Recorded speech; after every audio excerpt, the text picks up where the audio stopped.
Harry Potter and the Sorcerer's Stone by J.K. Rowling. Chapter 7. The Sorting Hat. The door swung open at once. A tall, black-haired witch in emerald green robes stood there. She had a very stern face, and Harry's first thought was that this was not someone to cross. "The first years, Professor McGonagall," said Hagrid. "Thank you, Hagrid. I will take them from here." She pulled the door wide. The entrance was so big you could have fit the whole of the Dursleys' house in it. The stone walls were lit with flaming torches like the ones at Gringotts. The ceiling was too high to make out, and a magnificent marble staircase facing them led to the upper floors. They followed Professor McGonagall across the flagstone floor. Harry could hear the drone of hundreds of voices from a doorway to the right.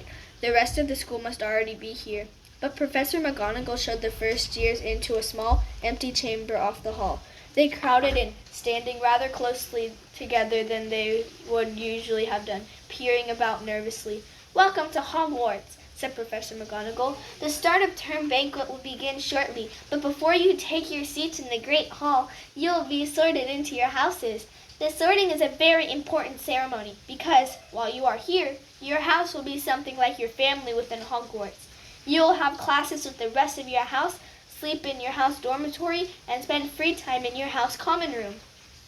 The 4 houses are called Gryffindor, Hufflepuff, Ravenclaw, and Slytherin. Each house has its own noble history, and each has produced outstanding witches and wizards. While you are at Hogwarts, your triumphs will earn your house points, while any rule-breaking will lose house points. At the end of the year, the house with the most points is awarded the House Cup, a great honor. I hope each of you will be a credit to whichever house becomes yours. The sorting ceremony will take place in a few minutes in front of the rest of the school. I suggest you all smarten yourselves up as much as you can while you are waiting." Her eyes lingered for a moment on Neville's cloak, which was fastened under his left ear, and on Ron's smudged nose. Harry nervously tried to flatten his hair. "I shall return when we are ready for you," said Professor McGonagall. "Please wait quietly." She left the chamber. Harry swallowed. "How exactly do they sort us into the houses?" he asked Ron. "Some sort of test, I think. Fred said it hurts a lot, but I think he was joking." Harry's heart gave a horrible jolt. A test? In front of the whole school? But he didn't know any magic yet. What on earth would he have to do? He hadn't expected something like this the moment they arrived. They looked around anxiously and saw that everyone else looked terrified too. No one was talking much except Hermione Granger, who was whispering very fast about all the spells she'd learned and wondering which one she'd need.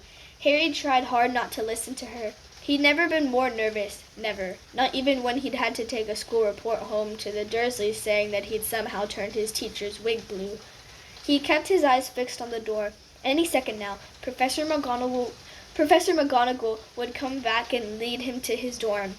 Then something happened that made him jump about a foot in the air. Several people behind him screamed. "What the?" He gasped too. He gasped. So did the people around him. About 20 ghosts had just streamed through the back wall. Pearly white and slightly transparent, they glided across the room, talking to one another and hardly glancing at the first years. They seemed to be arguing. What looked like a fat little monk was saying, "Forgive and forget. I say we ought to give him a second chance." "My dear Friar, we haven't given Peeves all the chances he deserves? He gives us all a bad name, and you know, he's not really even a ghost. I say, what are you all doing here?" A ghost wearing a ruff and tights had suddenly noticed the first years. Nobody answered. "New students," said the fat friar, smiling around at them. "About to be sorted, I suppose." A few people nodded mutely. "Hope to see you in Hufflepuff," said the friar. "My old house, you know." "Move along now," said a sharp voice. "The sorting ceremony is about to start." Professor McGonagall had returned. One by one, the ghosts floated away through the opposite wall. "Now form a line," Professor McGonagall told the first years, "and follow me." Feeling oddly as though his legs had turned to lead, Harry got into line behind a boy with sandy hair, and Ron behind him, and they walked out of the chamber, back across the hall, and through a pair of double doors into the Great Hall. Harry had never even imagined such a strange and splendid place. It was lit by thousands and thousands of candles that were floating in midair over 4 long tables where the rest of the students were sitting. These tables were laid with glittering golden plates and goblets. At the top of the hall was another long table where the teachers were sitting. Professor McGonagall led the first years up here, so that they came to a halt in a line facing the other students, with the teachers behind them. The hundreds of faces staring at them looked like pale lanterns in the flickering candlelight. Dotted here and there among the students, the ghosts shone misty silver. Mainly to avoid all the staring eyes, Harry looked upward and saw a velvety black ceiling dotted with stars. He heard Hermione whisper, "It's bewitched to look like the sky outside. I read about it in Hogwarts, a history." It was hard to believe there was a ceiling there at all, and that the great hall didn't simply open onto the heavens. Harry quickly looked down again at Professor McGonagall silently placed a 4-legged stool in front of the first years. On top of the stool she put a pointed wizard's hat. This hat was patched and frayed and extremely dirty. Aunt Petunia wouldn't have let it in the house. Maybe they had to try and get a rabbit out of it, Harry thought wildly. That seemed the sort of thing. Noticing that everyone in the hall was now staring at the hat, he stared at it too. For a few seconds there was complete silence. Then the hat twitched. A rip near the brim opened wide like a mouth, and the hat began to sing. "Oh, you may not think I'm pretty, but don't judge on what you see. I'll eat myself if you can find a smarter hat than me. You can keep your bowlers black, your top hat sleek and tall, for I'm the Hogwarts sorting hat, and I can cap them all. There's nothing hidden in your head the sorting hat can't see, so try me on and I will tell you where you ought to be. You might belong in Gryffindor, where dwell the brave at heart. Their darling nerve and chivalry set Gryffindors apart. You might belong in Hufflepuff, where they are just in loyal. Those patient Hufflepuffs are true, and unafraid of toil. Or yet in wise old Ravenclaw, if you've a ready mind, where those of wit and learning will always find their kind.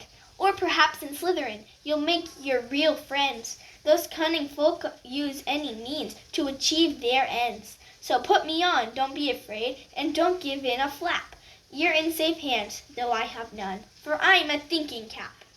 The whole hall burst into applause as the hat finished its song. It bowed to each of the 4 tables and then became quite still again.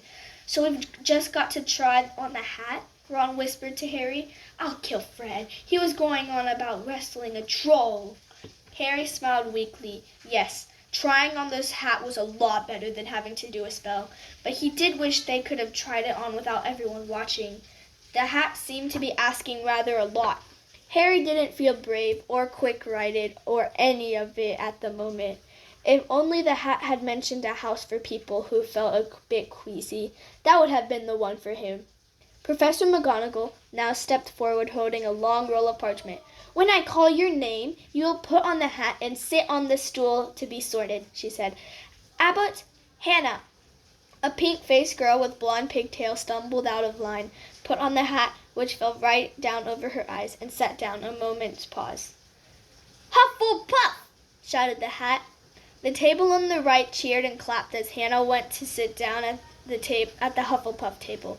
Harry saw the ghost of the fat friar waving merrily at her. "Bones, Susan." "Hufflepuff!" shouted the hat again, and Susan scuttled off to sit next to Hannah. "Boot, Terry." "Ravenclaw!" The table second from the left clapped this time. Several Ravenclaws stood up to shake hands with Terry as he joined them. Brocklehurst Mandy went to Ravenclaw too, but Brown Lavender became the first new Gryffindor, and the table on the far left exploded with cheers. Harry could see Ron's twin brothers catcalling. Catcalling, I think. Bulstrode Millicent then became a Slytherin. Perhaps it was Harry's imagination. After all, he'd heard about Slytherin, but he thought they looked like an unpleasant lot. He was starting to feel definitely sick now. He remembered being picked for teams during gym at his old school. He had always been last to be chosen, Not because he was no good, but because no one wanted Dudley to think they liked him. Finch, Fletchley, Justin. Hufflepuff! Sometimes, Harry noticed, the hat shouted at the house at once, but at others it took a little while to decide. Finnegan, Seamus! The sandy-haired boy next to Harry in the line sat on the stool for almost a whole minute before the hat declared him a Gryffindor. Granger, Hermione! Hermione almost ran to the stool and jammed the hat eagerly on her head. Gryffindor! Shouted the hat. Ron groaned. A horrible thought struck Harry, as horrible thoughts always do when you're very nervous.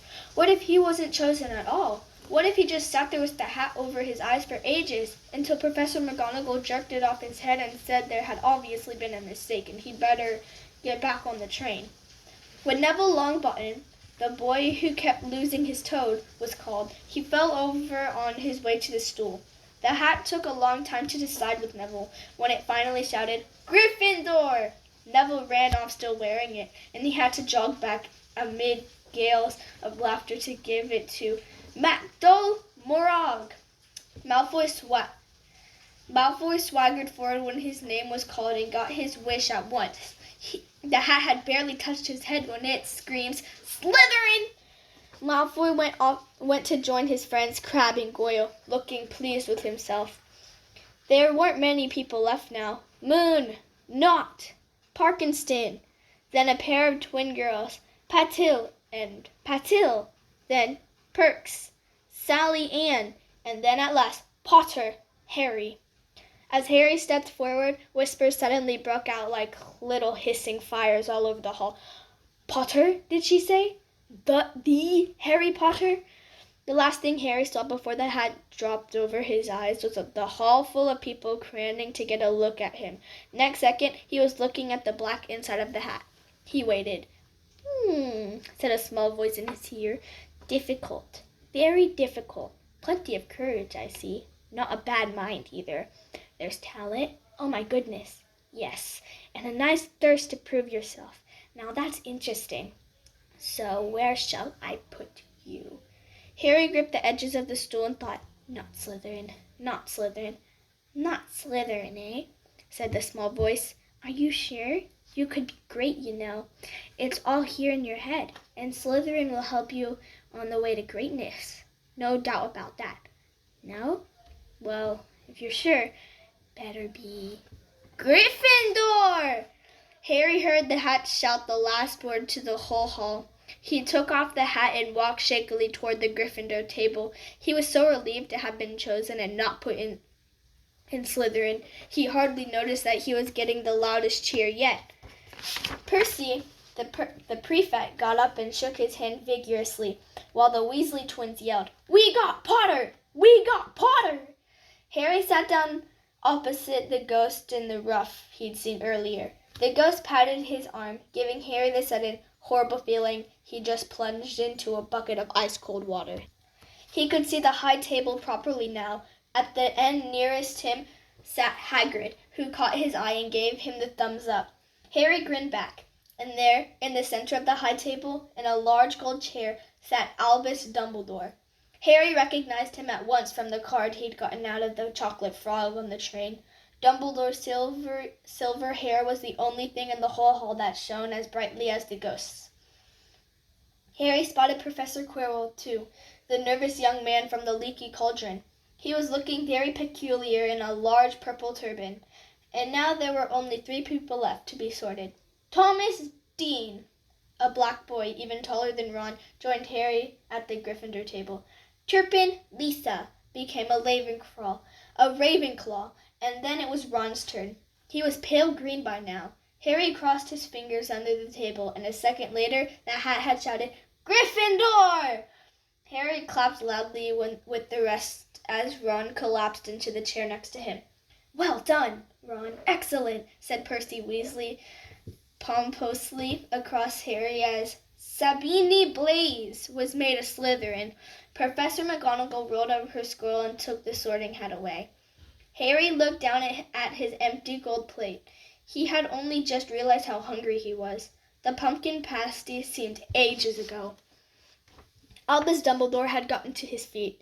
He was beaming at the students, his arms open wide, as if nothing could have pleased him more than to see them all there. "Welcome," he said. "Welcome to a new year at Hogwarts. Before we begin our banquet, I would like to say a few words, and here they are: Nitwit, Blubber, Oddment, Tweak. Thank you." He sat back down. Everybody clapped and cheered. Harry didn't know whether to laugh or not. "Is he a bit mad?" he asked Percy uncertainly. "Mad?" said Percy airily. "He's a genius, best wizard in the world. But he is a bit mad, yes. Potatoes, Harry." Harry's mouth fell open. The dishes in front of him were now piled with food. He had never seen so many things he liked to eat on the table: roast beef, roast chicken, pork chops and lamb chops, sausages, bacon and steak, boiled potatoes, roast potatoes, fried Yorkshire pudding, peas, carrots, gravy, ketchup, and, for some strange reason, peppermint humbugs. The Dursleys had never exactly starved Harry, but he'd never been allowed to eat as much as he'd liked. Dudley had always taken anything that Harry really wanted, even if it made him sick. Harry piled his plate with a bit of everything except the peppermints and began to eat. It was all delicious. "That does look good," said the ghost in the ruff sadly, watching Harry cut up his steak. "Can't you?" "I haven't eaten for nearly 400 years," said the ghost. "I don't need to, of course, but one does miss it. I don't think I've introduced myself. Sir Nicholas de Mimsy Porpington at your service, resident ghost of Gryffindor Tower." "I know who you are," said Ron suddenly. "My brothers told me about you. You're nearly Headless Nick." "I would prefer you call me Sir Nicholas de Mimsy," the ghost began stiffly, but sandy-haired Seamus Finnegan interrupted. "Nearly headless? How can you be nearly headless?"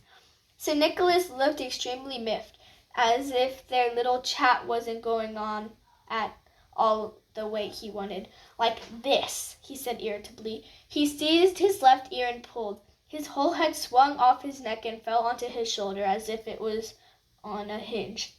Someone had obviously tried to behead him, but not done it properly. Looking pleased at the stunned looks on their faces, nearly Headless Nick flipped his head back onto his neck, and coughed, and said, "So, new Gryffindors, I hope you're going to help us win the house championship this year. Gryffindors have never gone so long without winning. Slytherins have gotten the cup 6 years in a row. The bloody Baron's becoming almost unbearable." He's the Slytherin ghost. Harry looked over at the Slytherin table and saw a horrible ghost sitting there with blank staring eyes, a gaunt face, and robes stained with silver blood. He was right next to Malfoy, who, Harry was pleased to see, didn't look too pleased with the seating arrangements. "How did he get covered in blood?" asked Seamus, with great interest. "I've never asked," said Nearly Headless Nick delicately. When everyone had eaten as much as they could, the remains of the food faded from the plates, leaving them sparkly clean as before. A moment later the desserts appeared, blocks of ice cream in every flavor you could think of: apple pies, treacle tarts, chocolate eclairs, and jam donuts,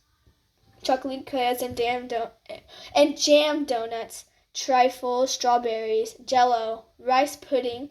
As Harry helped himself to a treacle tart, the talk turned to their families. "I'm half and half," said Seamus. "My dad's a muggle. Mom didn't tell him she was a witch till after they were married. Bit of nasty shock for him." The others laughed. "What about you, Neville?" said Ron. "Well, my gran brought me up and said she's a witch," said Neville. "But the family thought I was all muggle for ages. My great-uncle Algie kept trying to catch me off guard and force some magic out of me. He pushed me off the end of Blackpool Pier once. I nearly drowned, but nothing happened until I was 8. Great-uncle Algie came round for dinner and he was hanging me out of an upstairs window by the ankles when my great-auntie Enid of Fred him, I can't pronounce these, a meringue, and he accidentally let go. But I bounced all the way down the garden and into the road. They were all really pleased. Gran was crying. She was so happy. And you should have seen their faces when I got in here. They thought I might not be magic enough not be magic enough to come, you see. Great Uncle Algy was so pleased he bought me my toad. On Harry's other side, Percy, Weasley, and Hermione were talking about lessons. I do hope they start right away. There's so much to learn. I'm particularly interested in transfiguration, turning something into something else. Of course, it's supposed to be very difficult. You'll be starting small, just matches into needles and that sort of thing. Harry, who was starting to feel warm and sleepy, looked up at the high table again. Hagrid was drinking deeply from his goblet. Professor McGonagall was talking to Professor Dumbledore. Professor Quirrell, in his absurd turban, was talking to a teacher with greasy black hair, a hooked nose, and sallow skin. It happened very suddenly. The hooked-nosed teacher looked past Quirrell's turban straight into Harry's eyes, and a sharp, hot pain shot across the scar on Harry's forehead. Ouch! Harry clapped on a hand to his head. What is it? Asked Percy. Nothing. The pain had gone as quickly as it had come. Harder to shake off was the feeling Harry had gotten from the teacher's look, a feeling that he didn't like Harry at all. Who's that teacher talking to Professor Quirrell? He asked Percy. Oh, you know Quirrell already, do you? No wonder he's looking so nervous. That's Professor Snape. He teaches potions, but he doesn't want to. Everyone knows he's after Quirrell's job. Knows an awful lot about the dark arts, Snape. Harry watched Snape for a while, but Snape didn't look at him again. At last, the desserts too disappeared, and Professor Dumbledore got to his feet again. The hall fell silent. Ahem. Just a few more words now that we are all fed and watered. I have a few start-of-term notices to give you. First years should note that the forest on the grounds is forbidden to all pupils, and a few of our older students would do well to remember that as well. Dumbledore's twinkling eyes flashed in the direction of the Weasley twins. I have also been asked by Mr. Filch, the caretaker, to remind you all that no magic should be used between classes in the corridors. Quidditch trials will be held in the second week of term. Anyone interested in playing for their house team should contact Madam Hooch. And finally, I must tell you that this year, the third-floor corridor on the right-hand side is out of bounds to everyone who does not wish to die a very painful death. Harry laughed, but he was one of the few who did. He's not serious, he muttered to Percy. Must be, said Percy, frowning at Dumbledore. It's odd, because he usually gives us a reason why we're not allowed to go somewhere. The forest full of dangerous beasts, everyone knows that. I do think he might have told us prefects at least. And now, before we go to bed, let us sing the school song, cried Dumbledore. Harry noticed that the other teachers' smiles had become rather fixed. Dumbledore gave his wand a little flick, as if he was trying to get a fly off the end, and a long golden ribbon flew out of it, which rose high above the tables and twisted itself, snake-like, into words. Everyone pick their favorite tune, said Dumbledore, and off we go. And the school bellowed, Hogwarts, Hogwarts, Hoggy-Warty, Hoggy-Warty, Hog... I need to restart that, hold on. Hogwarts, Hogwarts, Hoggy-Warty, Hogwarts, teach us something, please.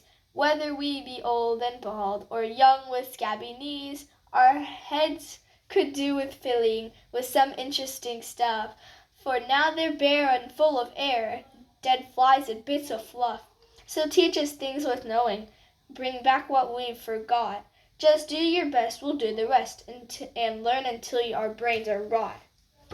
Everybody finished this song at different times. At last, only the Weasley twins were left singing along to a very slow funeral march.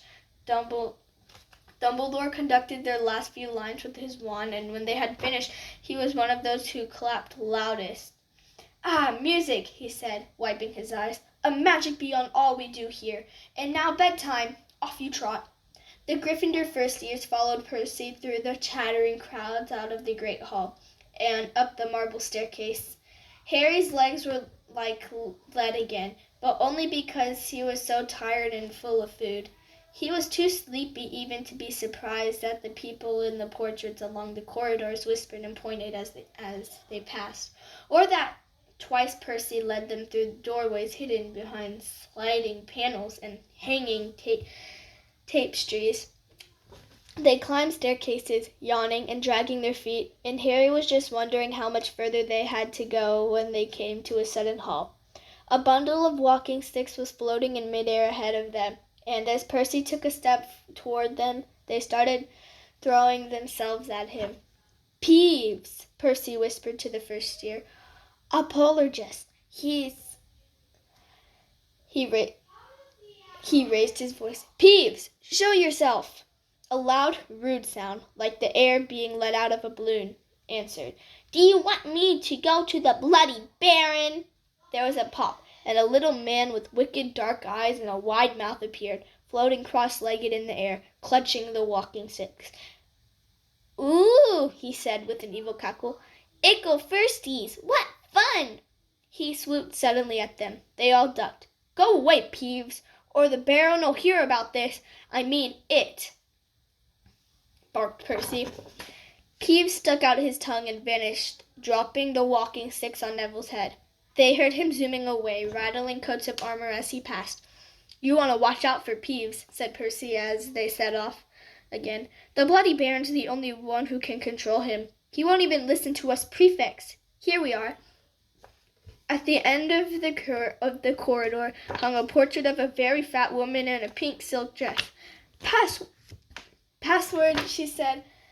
"Capcut Draconis," said Percy, and the portrait swung forward to reveal a round hole in the wall. They all scrambled through it. Neville needed a leg up, and found themselves in Gryffindor Common Room, a cozy round room full of squashy armchairs. Percy directed the girls through one door to their dormitory, and the boys through another. At the top of a spiral staircase, they were obviously in one of the towers. They found their beds at last. Five four-posters hung with deep red velvet curtains. Their trunks had already been brought up. Too tired to talk much, they pulled on their pajamas and fell into bed. "Great food, isn't it?" Ron muttered to Harry through the hangings. "Get off, Scabbers! He's chewing my sheets." Harry was going to ask Ron if he'd had any of the treacle tart, but he fell asleep almost at once. Perhaps Harry had eaten a bit too much, because he had a very strange dream. He was wearing Professor Quirrell's turban, which kept talking to him, telling him he must transfer to Slytherin at once, because it was his destiny. Harry told the turban he didn't want to be in Slytherin. It got heavier and heavier. He tried to pull it off, but it tightened painfully, and there was Malfoy, laughing at him as he struggled with it. Then Malfoy turned into the hook-nosed teacher Snape, whose laugh became high and cold. There was a burst of green light, and Harry woke, sweating and shaking. He rolled over and fell asleep again, and when he woke the next day, he didn't remember the dream at all.